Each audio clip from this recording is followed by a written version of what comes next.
Nous revoilà les jolis cœurs pour, c'est pas vraiment un classement, mais en tout cas pour, je viens vous parler des meilleurs livres de développement personnel et spirituel que j'ai pu lire jusqu'à présent.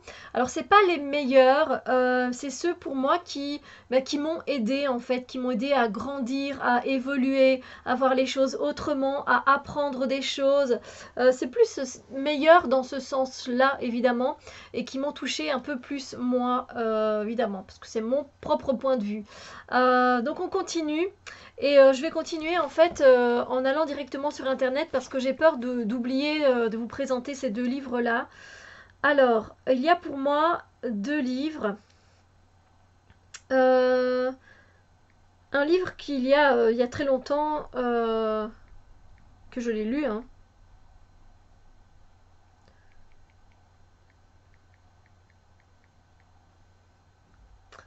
Et vous l'avez sûrement déjà vu, lu peut-être même. Moi j'avais cette couverture. Ah zut alors. Image. Bah cette couverture là, je pense que c'est sans doute même la seule qui est sortie, je ne sais pas. C'est L'homme qui voulait être heureux de Laurent Gounel. Je ne sais pas si vous voyez bien. Voilà. Je l'ai prêté ce livre-là, je ne sais pas à qui, je ne sais pas où il est actuellement. Ah, je ne sais pas entre les mains de qui il se trouve, mais s'il fait son petit voyage, c'est d'autant mieux. Euh, Ce livre-là, je me souviens que j'avais vraiment bien aimé.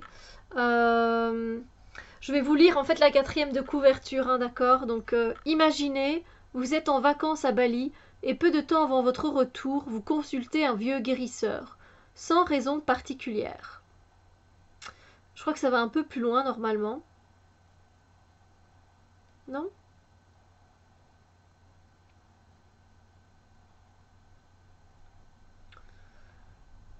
J'essaie de cliquer, mais voilà. C'est un livre que j'avais beaucoup aimé parce que ce livre-là, euh, et voilà, je vais essayer de vous lire la quatrième de couverture sur Amazon, peut-être qu'elle y est. Voilà, je vais vous lire la suite quand même du quatrième de couverture. Imaginez, vous êtes en vacances à Bali et peu de temps avant votre retour, vous consultez un vieux guérisseur. Sans raison particulière, juste parce que sa grande réputation vous a donné envie de le rencontrer au cas où. Son diagnostic est formel, vous êtes en bonne santé, mais vous n'êtes pas heureux. Porteur d'une sagesse infinie, ce vieil homme semble vous connaître mieux que vous-même. L'éclairage très particulier qu'il apporte à votre vécu va vous entraîner dans l'aventure la plus captivante qui soit, celle de la découverte de soi. Les expériences dans lesquelles il vous conduit vont bouleverser votre vie en vous donnant les clés d'une existence à la hauteur de vos rêves. Euh, Moi, je me souviens que c'était très intéressant et que quand j'ai refermé le livre, je me suis dit c'est tellement vrai, c'est tellement ça. Euh, c'est C'était tellement. On revient à l'essentiel en fait, et on lâche un peu prise aussi avec ce livre-là. Il y a quand même pas mal de lâcher prise, et que les solutions se trouvent en nous. Au lieu de les chercher tout le temps à l'extérieur, elles sont à l'intérieur. Et là, c'est pas mal. C'est vraiment, c'était un chouette livre que j'avais vraiment beaucoup apprécié. Un autre dans un style mais totalement différent. Je ne pensais même jamais lire ce genre de livre parce que ça ne m'intéresse pas plus que ça. Il vient directement en premier. J'aimerais d'abord bien vous montrer l'image. Ou alors je vais directement aller sur Amazon. Oh, Steph. Voilà. Je n'ai lu que le premier tome parce qu'il y en a plusieurs déjà. Ma trilogie complète, ça m'intéresse pas les chouchous. Bon, c'est pas grave.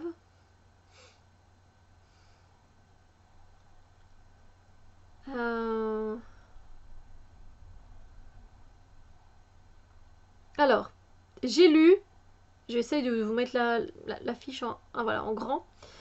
Conversation avec Dieu de Neale Donald Walsch. Voilà. un livre que je pensais pas spécialement lire, donc un dialogue hors du commun. Euh, Parce que c'était au tout début de mon développement personnel et je pensais que j'étais encore athée. Euh, Alors que je ne le suis pas. Après, conversation avec Dieu, moi je crois, j'ai une grande foi, j'ai une grande croyance, mais pas en Dieu ou en Allah ou en Jéhovah ou...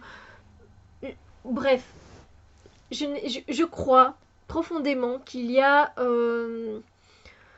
quelque chose de plus grand de nous que nous. Euh, mais je n'ai pas envie de le nommer. Voilà. Je vais le nommer pour avoir plus facile, ou d'ailleurs ceux qui me connaissent, je le nomme et je dis l'univers. Univers. Mais je ne veux pas rentrer dans une religion en particulier. Hein, c'est plutôt ça. On va pas débattre sur ça. Mais ce que je veux vous dire, c'est que dans ce livre, Conversation avec Dieu, moi j'y ai trouvé beaucoup de réponses pour mon propre développement personnel. Et c'est pour ça que je vous le présente. C'était mais très très intéressant. Je, en fait, l'auteur, Neale Donald Walsch, il a capté une conversation avec Dieu pour qu'il puisse le transmettre à l'homme. Il y a 3 tomes comme ça. Moi, je n'ai lu que le premier tome et ça m'a suffi. Je savais que je ne devais pas aller voir les 2 et le 3. Voilà, c'était comme ça. Pourtant, j'aurais pu, hein, parce que c'est mon ami qui me l'avait prêté. Alors, je vais vous lire la 4e de couverture. Alors, vous êtes sur le point d'entrer en conversation avec Dieu. Oui, oui, je sais, ce n'est pas possible. Ouais, c'est pas évident d'avoir... Vous croyez probablement, en voulant enseigner, que ce n'est pas possible. On peut parler à Dieu, bien sûr, mais pas avec Dieu. C'est ce que je croyais, moi aussi. Neale Donald Walsch approche la cinquantaine et fait le bilan de sa vie. Il vient de perdre son travail, ses 4 mariages se sont soldés par des échecs, et sa santé est défaillante. Pris de colère, il écrit une lettre pleine de doutes à Dieu. Et là, le miracle se produit. Dieu, il y a des guillemets, lui répond de façon claire et compréhensible. Un entretien qui durera plusieurs années où les questions les plus intimes et les plus énigmatiques trouveront réponse. Pourquoi suis-je malheureux? Pourquoi l'homme doit-il souffrir? Qu'est-ce que le bien et le mal? Les interrogations troublantes qui pose cet ouvrage ne doivent pas faire oublier sa haute teneur spirituelle. Donc c'est une trilogie donc qu'il a écrit. Il témoigne de l'existence de Dieu à travers ses écrits et ses séminaires. Il vit dans l'Oregon avec sa femme et il préside une fondation à caractère non lucratif dont le but est d'aider les gens à développer leur spiritualité. Et c'était très très intéressant. Encore une fois, dans ce genre de livre, comme pour le reste, on prend ce qu'on a besoin, ce qu'on ressent qui est bon pour nous et on jette le reste. Moi, c'est comme ça que je procède. Après, c'est peut-être pas la meilleure façon de faire, mais moi, ça me convient.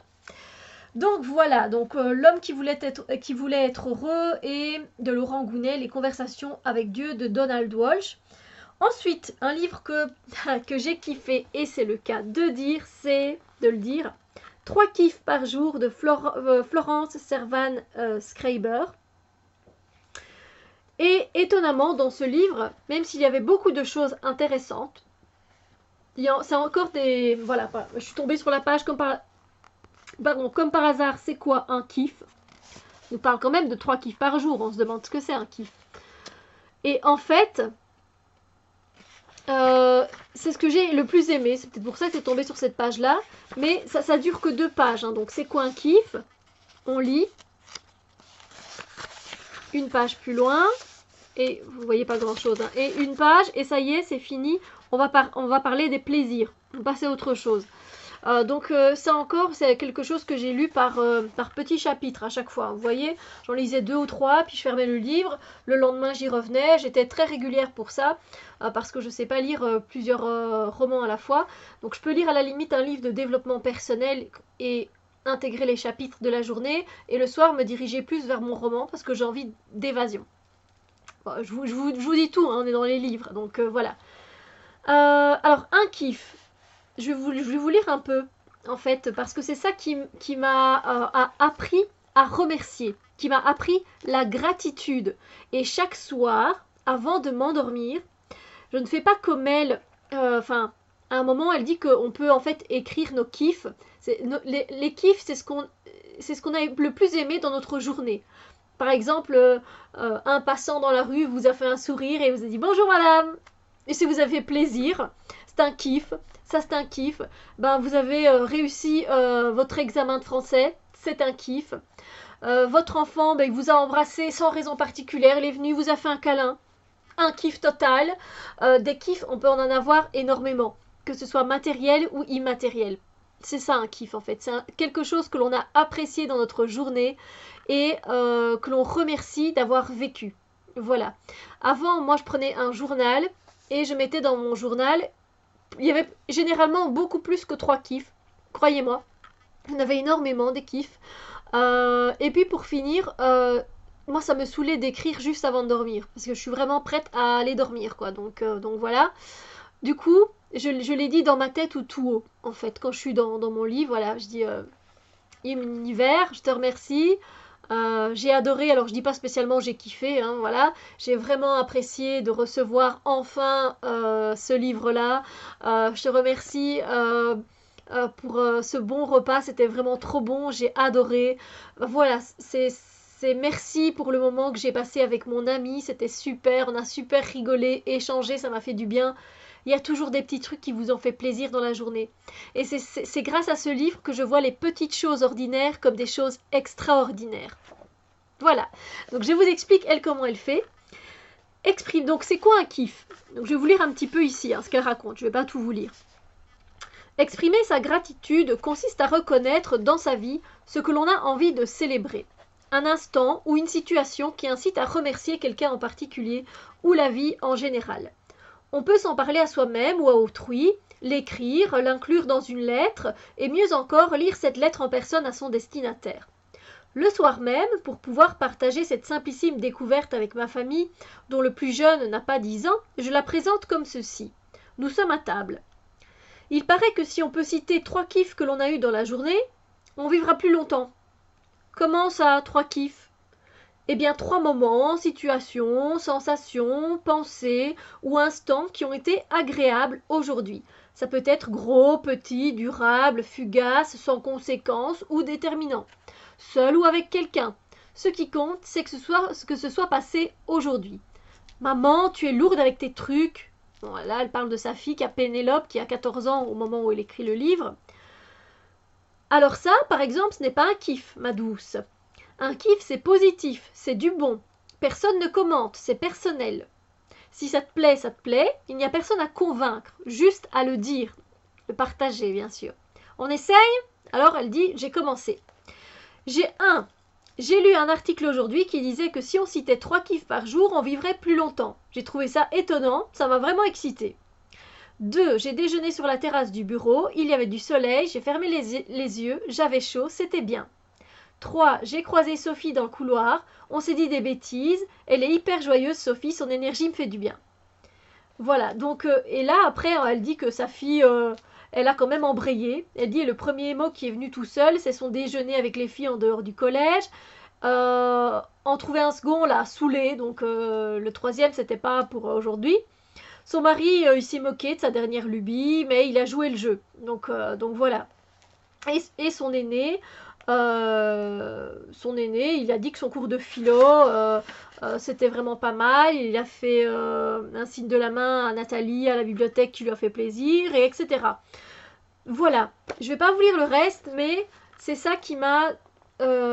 qui aujourd'hui, dans ma pratique quotidienne, m'invite à remercier le fait d'être en vie chaque jour. Voilà. Alors c'est un livre qui fait quand même... qui fait quand même combien? Je vais pas vraiment noter en fait. Ah si, c'est noté au-dessus, c'est pour ça. À peu près 300 pages. 300 pages, mais comme je vous l'ai montré, c'est des petits chapitres qui font du bien et c'est génial. Et franchement, je ne peux que vous le recommander. Donc j'accélère quand même un petit peu parce que sinon ma vidéo elle va prendre 3 plombs.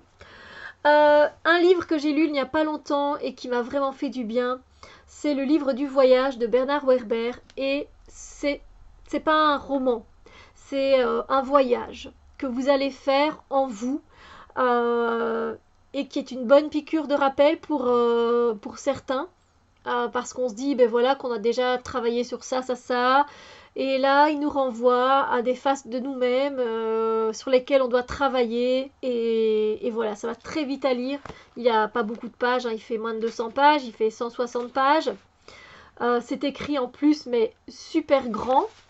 Plus grand que ça, il n'y a pas. Et c'est magnifique. Il nous parle aussi des éléments. On va faire une rencontre, c'est un genre de grande méditation si vous voulez, où on rentre en nous-mêmes et ça fait vraiment beaucoup de bien. Je vous lis la 4e de couverture. Ah enfin, tu me prends dans tes mains. Ah enfin, tu lis ma 4e de couverture. Tu ne peux pas savoir comme j'attendais cet instant. J'avais si peur que tu passes sans me voir, j'avais si peur que tu rates cette expérience que nous ne pouvons que vivre ensemble. Toi, lecteur humain vivant, et moi, le livre, objet inerte, mais qui peut te faire décoller pour le plus grand, le plus simple, le plus extraordinaire des voyages. Je ne peux pas vous en dire plus parce que c'est vraiment une expérience que vous allez vivre avec ce livre. C'est une plongée en vous-même. Voilà. Si vous voulez avoir plus d'informations, j'ai fait la revue et la présentation de ce livre. C'est petit, ça passe tout seul. Vous voyez bien que j'ai corné plein de pages parce qu'il y a tellement de choses qui me parlent. Juste génial. Ensuite, un autre livre, Les 5 blessures qui empêchent d'être soi-même. Alors là, de Lise Bourbeau. Ces 5 blessures qui sont l'injustice, l'abandon, l'humiliation, le rejet et la trahison.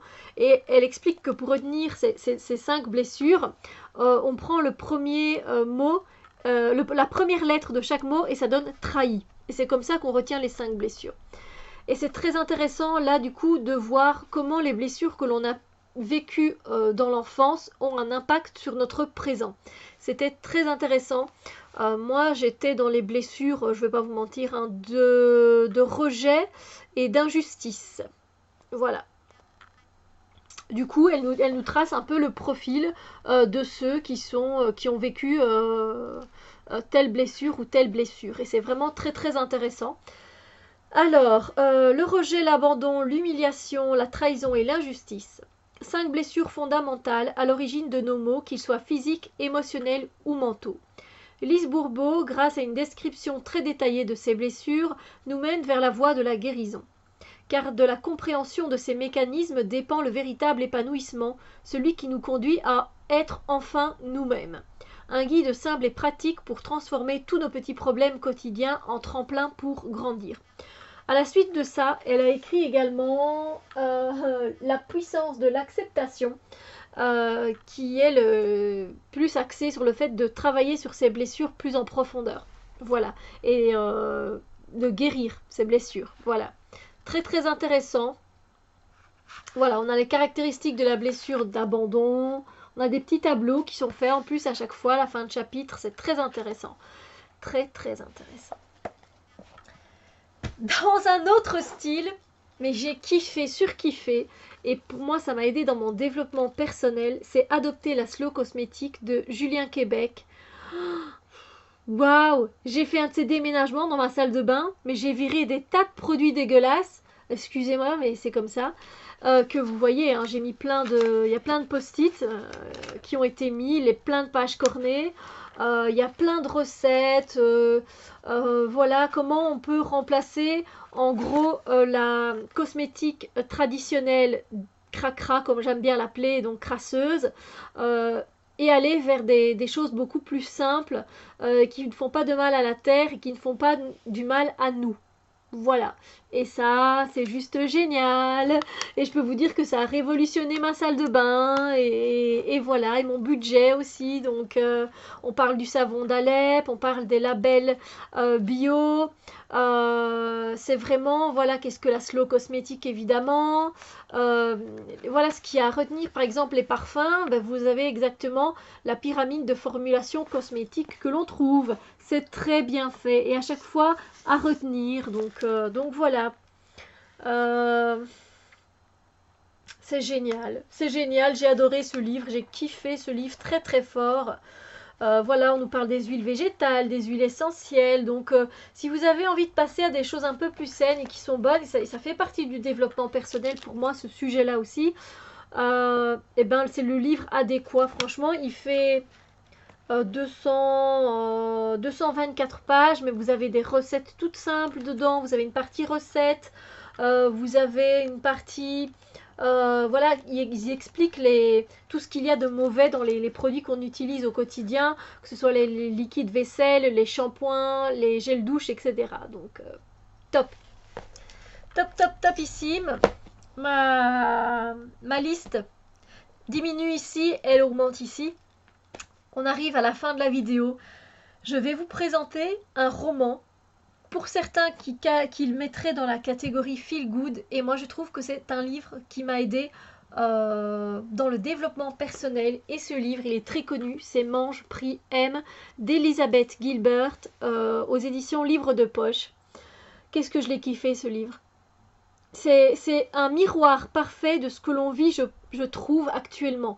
Je trouve que l'on passe toutes et tous par des phases semblables à l'héroïne, qui est donc Elisabeth. On passe tous par ce genre de phase qui nous donne envie d'aller vivre ailleurs, de trouver le bonheur ailleurs, alors que le bonheur il est en nous, qu'il faut d'abord s'aimer soi-même avant de pouvoir aimer pleinement les autres. En gros c'est ça, et en gros c'est le problème de la plupart d'entre nous aujourd'hui dans cette société, donc voilà, c'est un livre qui fait quasiment 500 pages, hein, je pense, ouais. 505 pages, mais c'est du pur bonheur. Alors c'est écrit quand même assez dense, mais on traverse quand même plusieurs pays, c'est assez dépaysant, et puis moi quand je l'ai lu, ça m'a apporté un profond bien-être, et je me suis reconnue à certains de ces passages, et c'est à lire, à relire, parce qu'il y a des leçons de vie dedans qui sont incroyables pour avancer. Je vous lis la 4e de couverture, bien que c'est sorti en film, hein, vous l'avez peut-être vu en film également. À 31 ans, Elisabeth possède tout ce qu'une femme peut souhaiter. Un mari dévoué, une belle maison, une carrière prometteuse. Pourtant, elle est rongée par l'angoisse et le doute. Un divorce, une dépression et une liaison désastreuse la laissent encore plus désemparée. Elle décide alors de tout plaquer pour partir seule à travers le monde. En Italie, elle goûte aux délices de la dolce vita et prend les 12 kilos les plus heureux de sa vie. En Inde, ashram et rigueur ascétique l'aident à discipliner son esprit. Et en Indonésie, elle cherche à réconcilier son corps et son âme pour trouver cet équilibre qu'on appelle le bonheur. Et qui n'a jamais rêvé de changer de vie? Tout est dit, tout est dit. Dirigez-vous vers ce livre. Oh, ça, c'est une pépite de bonheur. Et le dernier, pour moi, que je mets dans le développement personnel, parce que moi, il m'aide encore maintenant au quotidien, c'est le dictionnaire des symboles de Jean Chevalier et d'Alain Guerbrandt. Vraiment, c'est tous les symboles, hein. Comme vous pouvez voir, les mythes, les rêves, les coutumes, gestes, formes, figures, couleurs, nombres. D'ailleurs, le papier, c'est comme du papier de Bible. C'est aussi fin que du papier de Bible. Vous pouvez peut-être pas le voir, et moi je vous le dis. Alors,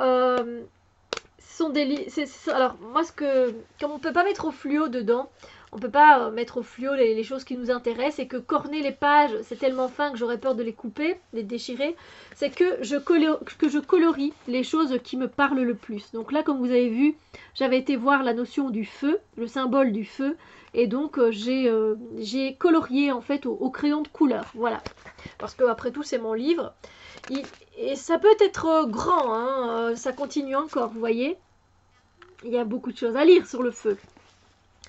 Et puis il y a des choses qui sont très plus petites. La feuille, vous n'avez pas grand chose. La fève, voilà. Fibule, je ne sais pas c'est quoi fibule, intéressant, ça pourrait être le mot du jour à apprendre. Figuier, et vous avez pas mal de choses sur le figuier.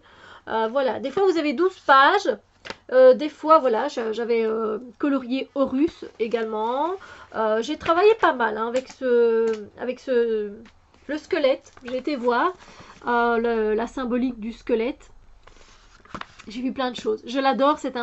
Si vous voulez apprendre des choses sur le symbolisme de la vie, ce que se représentent les choses que vous voyez, que vous ressentez, il est génial. C'est un livre qui va vous accompagner toute votre vie. Voilà. C'est sur ce livre que je vous dis et que je vous quitte. Voilà. Parce qu'il y a d'autres vidéos qui m'attendent et que je dois tourner pour aujourd'hui. Et puis, sachez que j'ai pris un plaisir, moi, à vous présenter ces livres. Et j'espère, en tout cas, pour vous, que ça a pu vous donner des pistes, évidemment. Mais qu'il y a des choses qui vous ont fait vibrer. Encore mieux, ce serait encore mieux. Et bien, n'hésitez pas, vous, à me dire les livres qui vous ont pas spécialement marqué ou qui ont été les meilleurs pour vous. Mais qui vous ont aidé pour sur votre chemin de développement personnel et ou spirituel. Voilà. Donc n'hésitez pas, il y en aurait d'autres que j'aurais bien encore mis, mais ça c'est quand même beaucoup. On a quand même 2 vidéos de 25 minutes. Donc sur ce, je vous laisse. Je vous dis à très bientôt et bisous lumière.